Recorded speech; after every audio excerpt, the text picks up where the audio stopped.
Hi guys, welcome to Millennium Movie Fan Channel. My name's Tyler. Today's review is going to be for Kong Skull Island. If you guys are new to the channel, make sure you give me a thumbs up down below, hit subscribe, and the little notification bell. That way you get alerts when I post a new video.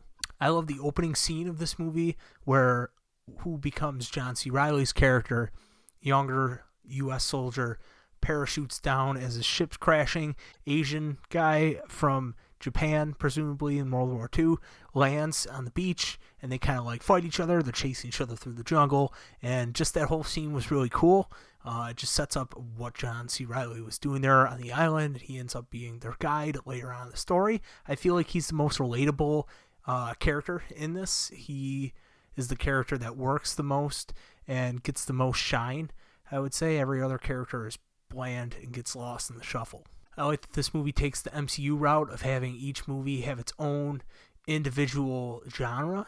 They have Captain America, The Winter Soldier, where that's more of like an espionage film. Ant-Man's like a heist film, where they can shift gears to kind of make it feel like that genre. And this movie does that with the 70s Vietnam War vibe that it gives off. It's like post-Vietnam War. So it really feels like Platoon and Heart of Darkness sometimes. At least that's what they were going for, which I enjoyed. This movie also made improvements when it comes to the first Godzilla, what they did with the monster fights and like hiding the monster where you only see Godzilla on TV or when it's super dark. This movie shows Kong in the daylight, zooms in on him. You could see every hair on him. The CGI is great.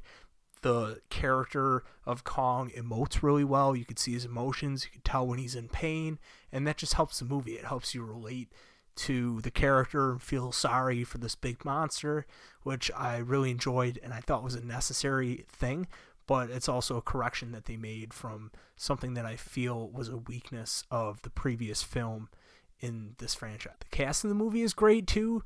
The only character, like I said, with real personality is John C. Reilly, though. Everybody else is just kind of there, and they carry a lot of the disposition, but it's spread so thinly between them that the crazy good cast that includes Sam Jackson, John Goodman, Brie Larson, Tom Hiddleston, they don't have much to do, and they have forgettable performances. But John C. Reilly's jokes, some of them land, some of them go off like a wet fart.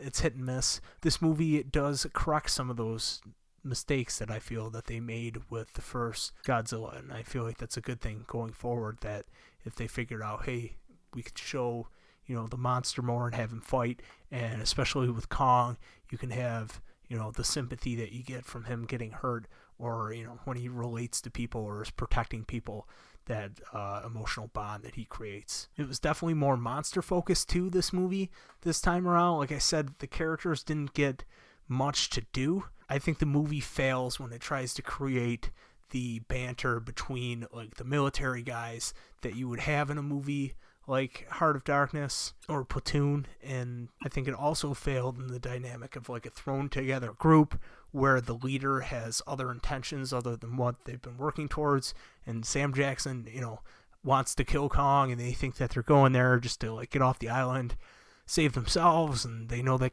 Kong can't die for obvious reasons that are pointed out in the plot for everything that's going on the island.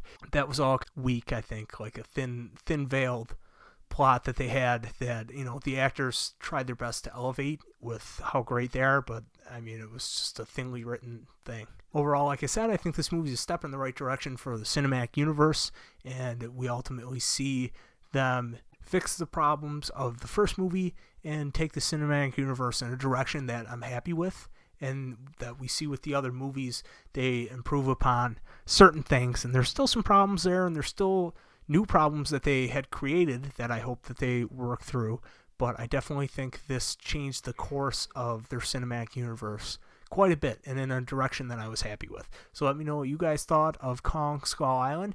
Like I said in the beginning, give this video a thumbs up, hit subscribe and the little notification bell. Also share this video around to all your friends and family on Facebook, Twitter, and all the different social media outlets. That really helps spread the word of what we do here. It gets more eyes on the video, gets more people in the discussion. So make sure you comment down in the chat too, and on social media we're pretty active down there, and we like to hear what each other are saying in the community. So thanks guys, and I will see you in the next video.